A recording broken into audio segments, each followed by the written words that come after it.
Faly miarabantsika rehetra indray ny tenako Bishop Patrick Andrianarivo avy amin'ny fiangonana Saina ao anatin'ity fandaharana ity dia manona ny fahasoavan'Andriamanitra ho amintsika tsirairay avy. Mpifaliana koa ny entiko miarabantsika mpijery ajaina amin'ity ano ity ny tenako rehetra Andrianarivo koa miaraka anao ao anatin'izao fandaharana izao indray. Araka ny fahafanao foana matetika ao anatin'ity fandaharana ity dia ity ampiandohana no mampafantatra anao ndreo fotoana lehibe iarahanao amin'ny fiangonana Evangelika Saina. Manana fotoana lehibe tena lehibe tsika anankiroa amin'ity volana Fevrier ity sy amin'ny volana Mars. Ny fotoana voalohany dia ny amin'ny zoma sabotsy sy alahady izao.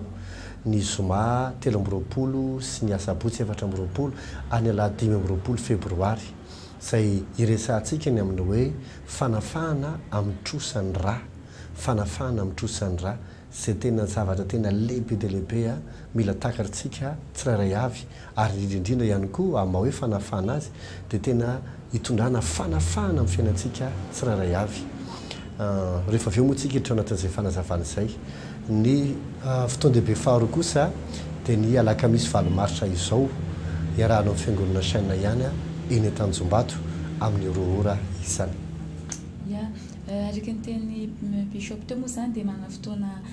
miavaka indray tsika ary tiana sahady hanomanana antsika rehetra mpijery ajaina mba ahafahantsika manomana ny programantsika ao anatin'ireo fotoana izay nisandray roa lehibe moa izany izay miavaka amin'ity volana Fevrier sy volana Mars ity. Oui, le resaka hoe any angamba aloha no resahana vetivety le resaka fanafahana amin'ny trosan'ny rà. Misy olona manontany hoe fangamo ny rà manana trosa, ny valiny dia ainy, ny rà dia fiainana. Aina io ary amin'ny mahaina azy dia miampita io, miampita io, miampita io. Tanao tahaka ny hoe ny fitahiana dia zavatra afaka miampita, ny ozona dia afaka miampita, dia tahaka izany koa ny fiainana dia zavatra miampita io. Dia tanao ohatra ny voalaza baiboly ohatra raha misy olona ka nanompo sampy ohatra tamin'ny tany aloha tena hoe nanao fanekena tamin'ny devoly mihitsy tamin'ny zavatra hafa tany ka mandeha ny fotoana teo aoriana tsy olona mibebaka mihitsy amin'ny fianakaviana dia mitomakany iny oziny iny dia mitohy foana iny ohatra ny amin'izany ohatra hoe ny aretina maso zanona, ny fahafatesana vanim-potoana mitovy, ny tsy fananana na inona na inona, ny ohatra hoe lasa esklavin'olona na andevon'olona daholo le fianakaviana rehetra, fisarapanambadiana daholo ohatra. Izany rehetrarehetra izany dia ozona. Tena hoe lasa ny vahiny no mifaly amin'ny fanananao, ozona izany. Aretina tsy ahazavaina miampita ozona izany. Ka le zavatra natao tany aloha tany nefa miampita makaty amin'ny taranaka satria fiainana ratsy. Ratsy miampita. Dia ohatray koa ny fitahiana rehefa voataha koa ny taranaka tany aloha dia mikoriana koa io fitahiana io nataoko fitahiana ho an'ny taranaka faramandimby ianao izy dia miampita any amin'ny taranaka koa izay fitahian'Andriamanitra izay. Dia ohatray koa ny rà fiainana io raha misy zavatra tsara nataonao tany aloha dia ikoriana iny izay ilay tonga amin'ny fitenin'ny olona hoe efa raha mikoriana amin'ny mianakavy io fa misy koa nefa ny zavatra ratsy izay mikoriana koa iny dia ohatry nefa za mihitsy izay mianakavy izay koa ny fitenin'ny olona. Ka tiako aseho aminao androany fa tena zava-dehibe ity fanafahana amin'ity atao hoe trosan'ny rà ity. Dia vakitsika vetivety ny Genesisy 7. Genesisy 7 dia vakitsika manomboka ny 7 ka hatramin'ny 9. Zao ny vaky ny teny amin'ny anaran'i Jesosy. Ny biby mihetsiketsika rehetra izay miaina dia ho fihinana ho anareo, dia nomeko anareo toy ny zava-maitso izy rehetra. Kanefa ny nofo izay mbola misy aina na rà no aza haninareo, aza hohanina zany. Fa ny ranareo kosa dia hadiniko satria ainareo zany. Eo amin'ny tanan'ny manan'aina rehetra no hanadinako azy, eo amin'ny tanan'ny olona dia eo amin'ny tanan'ny olona avy no hanadinako ny ain'ny olona. Izay mandatsaka ran'olona dia mba halatsak'olona kosa ny ràny satria tahaka ny endrik'Andriamanitra no nanaovana ny olona. Jerevy tsara zany raha miresaka tsika hoe trosan'ny rà dia izy hoe izay mandatsaka ran'olona dia mba ho halatsak'olona kosa ny ràny. Tanao ohatra hoe nitrosa taman'olona anankiray ianao ohatra anaty baiboly angamba ny raisiko hoe nisy raha matoa anankiray nanambady ho lehilahy anankiray zay mpiofana ao mpaminany dia nitrosa tamany olo io vadiny io le mpiofana mpaminany zany maty nefa le rangahy dia ny zavatra nitranga rehefa aveo tonga le mpitaky trosa tany amin'le raha matoa hoe aloava ny trosanay fa ny vadinao nitrosa taminay ka nareo mivady anankiray ihany dia aloava le trosa dozy le raha matoa hoe tena tsy manana ako handoavana an'izany dia rehefa tsy mananao izy dia ny zanakao zany mandoa azy ka ny zanako mbola kely dia aloha zany zanakao hiasa dia ny karamany no andoavany trosana zany hoe tsy mandray karama izy fa mandra-pahavoalohan'le trosa rehetrarehetra dia miasa aminay mamaim-pona fotsiny izy zany fa zao ny karamany te tena ozy le raha matoa tena mba miangavy re aloha fa hitady vola ako dia lasa izy nakany ampaminany tany amin'ny Elisa izy dia ozy Elisa hoe inona ny anananao tsy manana fa tsy dely olo ray tavara dia izy andana mindrana vilany dia rehefa aveo midia trano dia rehefa nataon'ilay izy dia nararany tamin'ny vilany ny diloilo dia tsy netiritra mihitsy mandra-pafeny vilany rehetra zay nindraminy dia aveo izy nanontany Elisa hoe dia inona amin'izay natao dia izy andana amidio ny diloilo dia aloavo ny trosa ny ambo ny ivelomanao inona tiako teneniny le vady le raha matoa no ny trosa fa le raha matoa sy ny zanany niarany sofrira tao anatin'le trosa dia tahaka an'izay any koa ohatrany hoe le miresaka izy ohatra hoe aza mandatsaka ran'olona izy satria ainy zany fa ho adiniko eny amin'ny tananao zany dia ohatr'izay le izy ohatrany hoe raha toa zany ka misy olona mamon'olona ny mandatsaka ain'olona dia ho adininy Andriamanitra eny amin'ilay olona dikany hoe ho adininy dia zao hotakina aminao dia isan'ny zavatra hitranga amin'izany toy izy hoe zay mandatsaka ain'olona dia ho halatsak'olona kosa ny ain'ny zay le hoe trosa mila aloha satria zany le olona ny laolo zao dia isy olona koa rehefa aveo zany hitaky an'iny zavatra iny dia inona le zavatra takiny satria raha ny nalainao dia raha koa no alain'le olona rehefa aveo zany satria aina nalatsakao dia ny anao koa zany no halatsak'olona zany voalazan'ny tenin'Andriamanitra eto dia fantany napetraka hoe dia karaha zany ve zany hijanona mihitsy ty resaka ty satria le mandatsaka indray rehefa aveo mbola isy andatsaka indray dia hatrany eo indrindra le izy hoe ahoana ry ny fomba ahafahanao amin'izay zavatra izay satria tena zavatra matsiravina ty resaka hoe trosany raha ty raha tsy mitanjona isika tsirairay avy maloatra ny tenenao bishop satria betsaka zao ny olona angamba ny mety miaraka le fanazavana teo hoe le rangano ny trosa fa le vady amanjanaka ary le vady amanjanaka moa zany mety hoe le raha matoa eo ihany fa le zaza zay ataontsika hoe innocent lasa ohatrany hoe lasa tafiditra tao anatin'le hoe tsy maintsy mandoa an'le trosa ary betsaka amin'izao fotoana zao bishop hoe ny karazan'olona tahaka izany zay tsy mahafantatra hoe sady tsy fantano tsy hay azavainano tsy azony an-tsaina hoe manina le fiainako ohatran'izao satria mety possible mety tsy fantatr'olona raha arak'izay fahazavan'izay hoe misy zavatra tany aloha-tany mety nataony ray aman-dreny tany aloha-tany zay nataony nefa ny aty amin'ny arina zany reo zanaka lasa mijinja moa zany ny lasana azy hoe reo vokatra ratsy zay vokatra natao tany aloha ary betsaka ny olona mety misofrira par ignorance zay hoe zavatra vokatra no tsy fahatakarana nefa ny tena marina dia efa voalaza sady voazavo anatin'ny ten'Andriamanitra le izy ary mahafinaritra moa anatin'izay zay nitenenao tao bishop dia mazava ho azy kosa misy vahaolana avy amin'ny ten'Andriamanitra ahafahanao mialan'le izy fa tsy hoe koa za zavy tsy nanao ninina dia za victime dia ahoana koa ary zany fitsaran'Andriamanitra zany dia eo no mazava-dehibe no fahatongavany indrindrindra anatin'ity fotoan'ity zay ahafahanao mahafantatra ny amin'ny vahaolana avy amin'ny ten'Andriamanitra satria mazava ho azy ny olana rehetra dia misy vahaolana tandrifan'izany ao anatin'ny soratra masina neo meko satrinao ankely no ny amin'ny zavatra zay ho resahantsika amin'io zoma sabotsy lahady zao 23-24-25 ariva isaky ny amin'ny roa sasany etsy amin'ny raiky satsiritsy sandonala kely ny amin'ny toe fanafahana amin'ny trosandraha ty mazavabe le izy atao anaty baiboly zao voalazan'ny ten'Andriamanitra hoe fa ny ranareo kosa dia ho hadiniko satria ainareo zany eo amin'ny tanan'ny manan'aina rehetra no hanadinako azy eo amin'ny tanan'ny olona dia eo amin'ny tanan'ny olona avy eo no hanadinako ny ain'ny olona zany hoe raha nandatsaka ain'olona zany olona anankiray toy izy Andriamanitra hoe eny amin'ny tanan'ny olona iny no hadiniko toy izy eny amin'ny tanan'ny olona rehetra raha ohatra nahoana moa no hoe olona anankiray nandatsaka ain'olona dia anao izy miteny hoe eny amin'ny tanan'ny olona rehetra ny adinako azy dia eny amin'ny tanan'ny olona avy dika zay zany tsy olona anankiray no miara-mijinja ny zavatra nataon'ny olona anankiray fa misy vondron'olona vitsivitsy ao dia tsy iza fa ny ankonany sy ny taranany mihitsy eny amin'ny tanan'izy rehetra mihitsy no takian'Andriamanitra. Fantatsika tsara fa ny tanana no entina miasa, ny tanana no entina mandray, ny tanana no entina manangan-javatra, ny tanana no entina manome, ny tanana no entina hitsaboana, ny tanana dia tena midika zavatra beta be mihitsy ao anaty baiboly. Ka raha miteny izy ho hadiniko eny amin'ny tananao dia tiany zavatra mitranga. Possible ilay olona ohatra hoe nandatsaka ny olona mba hananganana trano ohatra, mety hoe namono izy dia nanao sorona ohatra zany mba hanaovana an'io trano io, dia misy zavatra nataony zany. Mety kosa ohatra hoe namono izy ohatra mba azahoana vola be dia nanao trano izy ohatra, na nividy tany izy ohatra, na nanangana asa izy. Dia ny zavatra mitranga dia izao, zay zavatra atsangany iny olona iny sy ny taranany avy amin'iny rà nalatsany dia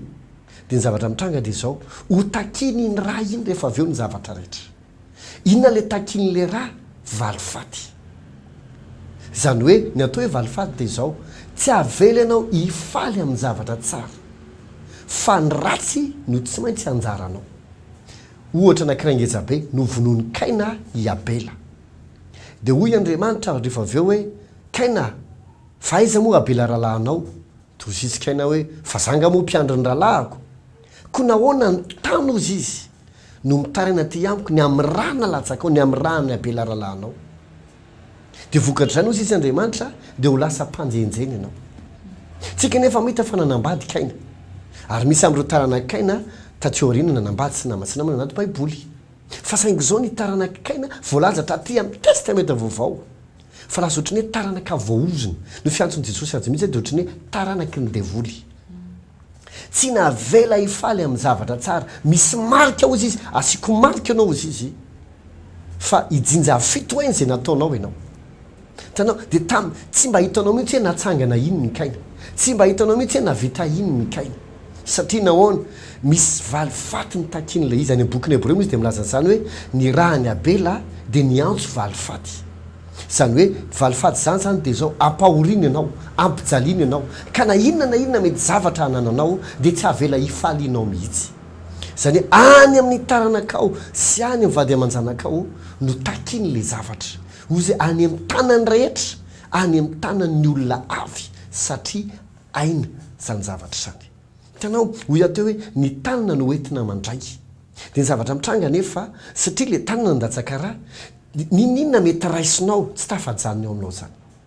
ary amin'izany eo aminao dia souffrance ao anao foana, problème sur problème foana no mitranga. Ny tanana koa no entina manome. Dia hitanao tonga amin'ny tenin'Andriamanitra mihitsy hoe anao tamboloboka ianao fa olo-kafa ny hihinana aminy sy hijinjany vokatra, hifofo vady ianao fa olo-kafa no hoandry aminy, anao trano ianao fa olo-kafa ny toetra ao anatiny. Zany natsoina hoe ozina, zany natsoina hoe valifaty. Zany hoe zay zavatra nataony ny tananao dia tsy avela ho anao fa olo-kafa, satria nisy rahan'olona ka le olona tokony hifaly amin'izy nefa ny vononao dia lasa tsy maintsy olo-kafa no mifaly amin'ilay zavatra nataonao. Zany ny zavatra takin'io rà io. Mbola satriona fotsiny zany resaka anao zany tozy ianao hoe so dia mazany ny zavatra mahazo anay, araky ny teny révérend teo be da be ny tanora zay tsy mahafantatra hoe fa maninony, nianatra ihany izy, nahazo diplôma ihany izy, fa rehefa mandeha ny entretien na asa dia indray aza olona tsy mahay noho izy na olona tsy qualifié noho izy no voaray amin'ilay poste, fa izy tsy voaray. Manana tokantrano izy ohatra fa mivady herin-taona raha ela dia savoritaka ambady ambony, misy zavatra tsy hazavaina mitranga, misy aza tsy hoe voatery ny ady fa saraka ho azy fotsiny tsy ahotsy ahoana, lasa ilay anankiray andeha any amin'ny faritany dia tanytany tsy tafaverina intsony. Dia misy zavatra mitranga izay tsy voazava le izy hoe fa maninona misy ohatry izany, satria ny tena marina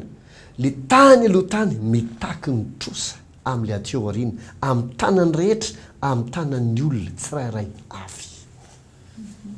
Ka izay indrindra bishop no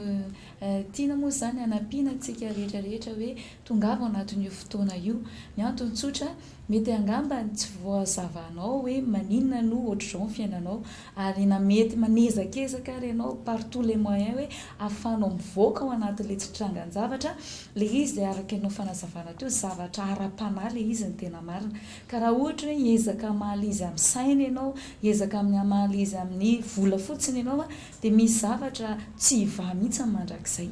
ary eo no ilayntsika tena mitodika voalohany indrindra ny amin'Andriamanitra sy ny ten'Andriamanitra mba ahafahantsika mahita n'le fahafahana sy fahafahana miainao anatin'le fiainana tsara izay inoko fa ny olona rehetra nge samy maniry amina fiainana tsara ary izay mahatonga ny olona izay rehetrarehetra samy manao izay mety mba ahafahany mivoaka sy tafavoaka ny fiainana kanefa ny betsaka koa tsika mahita fa ninona ny fanezahana na ny mokondozy na ny fanezahana ara-tsaina na ara-batana ary ianao mahita fa misy fetra ary misy limity ihany tsy azonao ioarana satria ty zavatra ty araka ny teniko teo tena zavatra ara-panahy izay tena hoe tsy voava raha tsy herin'Andriamanitra sy zava-panahy ihany koa no miditra tsehatra ao anatin'le izy ka be dia be ny zavatra ho resahantsika fa sationana zany teneniko anao zany mety angambinao mena zany tonga dia mandeha lasa lavitra be mihitsy ny sainao hoe raha zany zany tena tantantantantan ty rehetrarehetra ty ka izay ny teneniko anao maharingana angeny tsy fahalalana miezaka ianao mifonsa mikikitra fa ohatrany misy zavatra tsy hainao zany hoe fa maninona rezy zany tsy misy zavatra tafajanona ohatrany hoe mahatsiaro miasa be ianao fa ohatrany hoe fa maninona ny tanako ozy ny teny zay ny tanako teo ohatrany tsy mba mimbola zany dia misy ndray miteny hoe nyaho maninona fa zay ataoko ohatrany hoe maty ho azy zany ianao ngana nompo sampy taloha zay sy nanompo sampy izay mbola kely dia nivavaka tolo ko maninona loatra n'izany eo indrindra le izy takeko eny amin'ny tanany tsirairay avo izy Andriamanitra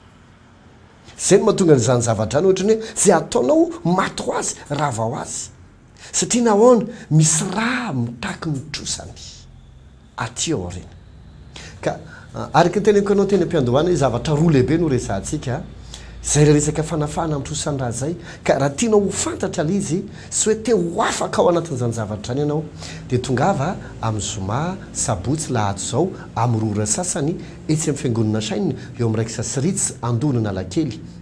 fa tena hitondra fiovana goavana ho anao sy ny ankonanao ary ny taranakao ity fotoana ity zay no hoe lafa resantsika anay no mikasika ny valomarsa eny ary bishop moa araka ny tenao teo dia mana fotoana lehibe miavaka koa tsika ny fotoana valomarsa ho avy zao izany hoe fotoana valomarsa io moa zany dia sady fotoana andro lehibe ho an'ny natokana ho an'ny vehivavy moa zany ary fotoana izay tokony andro tsy fiasana ary anasana manokana antsika vehivavy indrindrindra moa ao anatin'io fotoana valomarsa io izay andro alakamisy ary io fotoana io dia misokatra ho andrehetra mazava ho azy moa tsisy vidipidirana fa misokatra ho an'ny rehetra anisan'ny lohahevitra mafonja izay rahantsika ao anatin'io valomarsa io izay fotoana indrindrindra natokana antsika vehivavy rehetra dia hoe vehivavy manana anjara voatendry vehivavy manana anjara voatendry ny ankapobeny moa bishop indraindray ny vehivavy marina tokoa fa natsoan'Andriamanitra izy atao vady mpanampy ary mpanampy zaza fa na dia ataoko ao zao hoe izay anjara zay dia tena hoe voatendry avy amin'Andriamanitra satria tiako fotsiny milaza aminao fa ny hoe vehivavy manambady tsy hoe kory hoe rehefa afaka miteraka ianao rehefa afaka mampinono ianao dia midika izay fa afaka miassure na miassume ny rôle natsoina hoe vehivavy mpanampy amin'ny anjara voatendry ary betsaka ny vehivavy mifampitolona ao anatin'ny tokantrano voateo moa bishop ny teny teo hoe ringana ny olona noho ny tsy fampiny fahalalana ary indraindray ny olona ohatrany hoe mivoy amin'ity côté ty hoe angakoa moa Andriamanitra tsy mba mahita ny itsipony olona tsy mahita ny sincérité an'olona tena mahita Andriamanitra kanefa na dia tianampy antsika ary Andriamanitra dia misy zavatra tsy azon'Andriamanitra koa ioarana satria Andriamanitra tsy maintsy mihetsika amin'ny fiainantsika tsy vokatry ny fijaliantsika na fihetsem-po be fa ny tena marina dia mihetsika koa izy amin'ny alalan'ny herin'ny teniny. Ary eo nytepika satria be dia be hoe ary izay no anisan'ny ray anampiana antsika ao anatin'ity fotoana vehivavy ity hoe tsika vehivavy izay mieritreritra hoe rehefa vehivavy dia natao fotsiny karakara vady izay tena tsara satria anisan'ny ray tena hoe men'Andriamanitra antsika izay toeran'izay kanefa koa manana anjara voatendry isika ao amin'Andriamanitra. Mamela mba hitena ohatra kely anankiray tao anatin'ny baiboly hitantsika tsara fa Sara izay vadin'i Abrahama izay azo lazaina hoe tena hoe vehivavy tena tsara izy vehivavy tena anisan'ny ray tena na ny mpanjaka koa ary nitsiriritra anazy kanefa ny olona dia tena hoe tsy nafaka niteraka izy vokatr'izay nefany dia nandrapatonga anazy farany frustre satria nitombotaona izy nitombotaona nandrapatonga anazy antitra ihany ary tsy maintsy lasa ihany ny sainy ary isaky fahorian'ny vehivavy moa ny rehefa fotoana tsy mananjanaka izy dia nandrapatonga anazy mieritreritra satria Abrahama no natsoan'Andriamanitra. Abrahama no tenen'Andriamanitra hoe ho ataoko firenena lehibe ianao. Abrahama no tenen'Andriamanitra hoe hiteraka ianao dia ho tahiko ianao dia alebiaziko ianao dia ataoko fitahina firenena rehetra ianao. Fa rehefa nandrapatonga ny Sara rehefa hitany fa tsy niteraka izy dia nieritreritra izy angambany azy tsy izany no tenen'Andriamanitra le teny mivantana dia ohatrany hoe tsy manana anjara amin'izany tenen'Andriamanitra izany. Dia nandrapatonga anazy nalaim-panahy dia niteneniny Abrahama vady hoe ianao angambany le tokony miteraka tenen'Andriamanitra fa za tsy afaka mamey anao zaza dia nomeny anazy Agara andevy-vaviny ho vadiany Abrahama. Rehefa niteraka nefa ny Abrahama sy Agara ny zavatra nitranga dia ity ozy Andriamanitra tamin'ny Abrahama hoe amin'ny Sara no ataoko le fanekena izay nataoko taminao. Teto zany tepika dia hoe nieritreritra Sara hoe ohatrany hoe exclu na tsy nanana anjara tamin'ny anjara voatendry amin'ny ten'Andriamanitra. Kanefa n'Andriamanitra na tsy niteny vantana taminazy ary dia Andriamanitra niteny fa amin'ny alalany izany hoe izy koa zany manana anjara voatendry amin'ny anjara izay nitenen'Andriamanitra hoe ho tahiko ianao ataoko fitahina firenena rehetra ianao ary amin'ny alalanao no tahiko ny firenena rehetra ambony tany. Dia nandrapatonga anazy rehefa tamin'ny fotoana izy izay fantatsika tsara mivangin'Andriamanitra hitantsika moa amin'ny Genesisy 1:25 izy toy izy hoe nampoziny izy fa mbola ampinono Sara. Izany hoe indraindray tsika angamba mieritreritra hoe zahako ty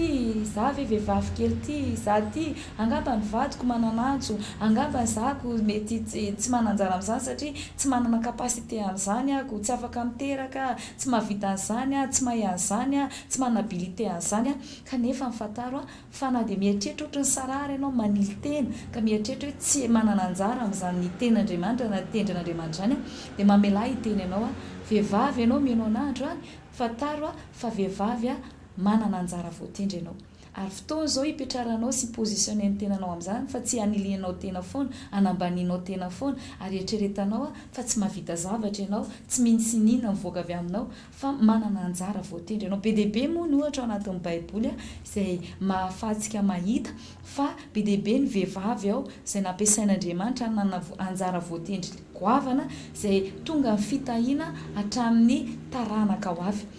Mamela mba hitondra ohatra kely ohatra ny tantaran'ny Rota izay voaingana angamba ny ianao teto amin'ny fahitalavitra izay nresan'ny bishop hoe vehivavy izay ohatrany hoe désespéré satria olona maty vady ary le vady izay eritreretiny hoe andry ekinana olona iakinana olona iantoka maty. Ny zavatra nafinaritra nefa dia izao na vehivavy moabita ary ity vehivavy ity fa tsika tsara fa tamin'ny andro zanak'Israely angeny vehivavy izay tsy hoe vehivavy moa izany fa ny olona hafa firenena dia tsy manana anjara mihitsy amin'ny teny fikasan'Andriamanitra. Kanefa na dia izany ary ny cas na situation dia Andriamanitra mbola afaka namangy azy tamin'ny fomba miavaka rehefa nisafidy izy nanaraka nomy nisafidy izy nifindra firenena mihitsy ary nifindra mihitsy firenena sady nifindra finoana nanaraka ny Andriamanitra nomy. Zavatra nafinaritra dia ity fantatsika tsara raha hijerentsika matoitoko voalohany dia avy amin'ny taranaky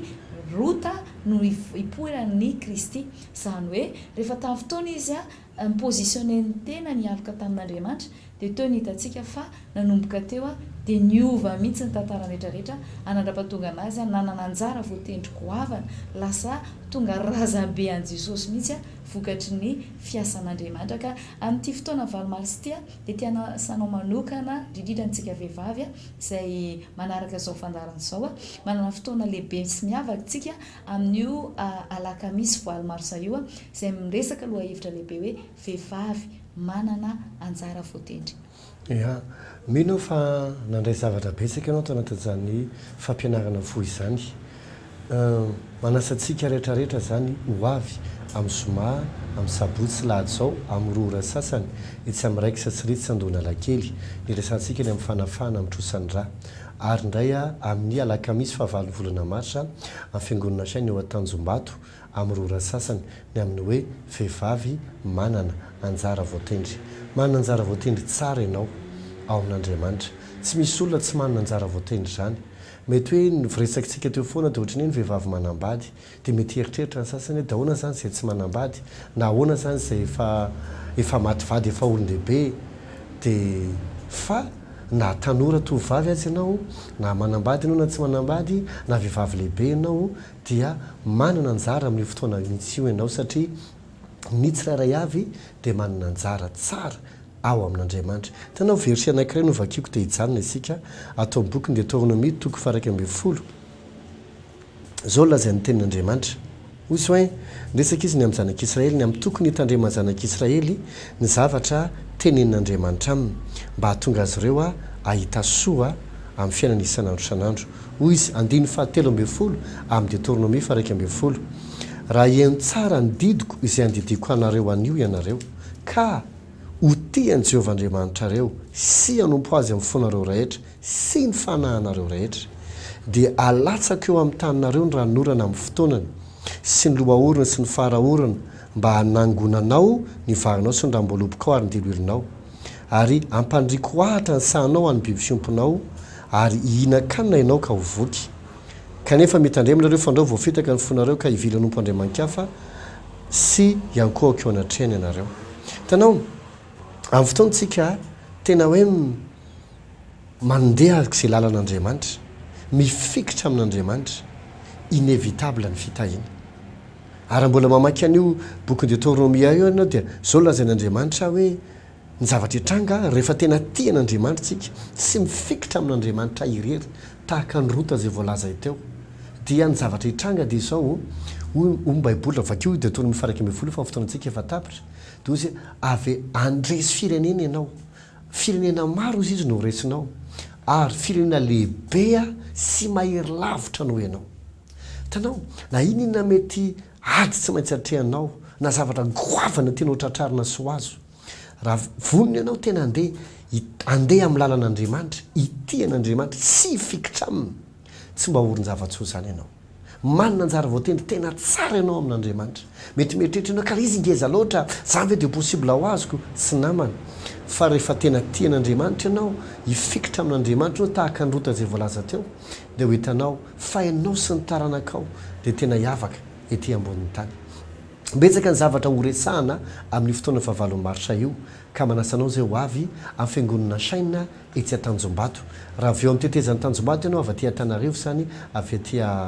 Tanarivo zay nga mafako milaza zaingany dia amin'ny tetezan'ny Tanjombato eo ianao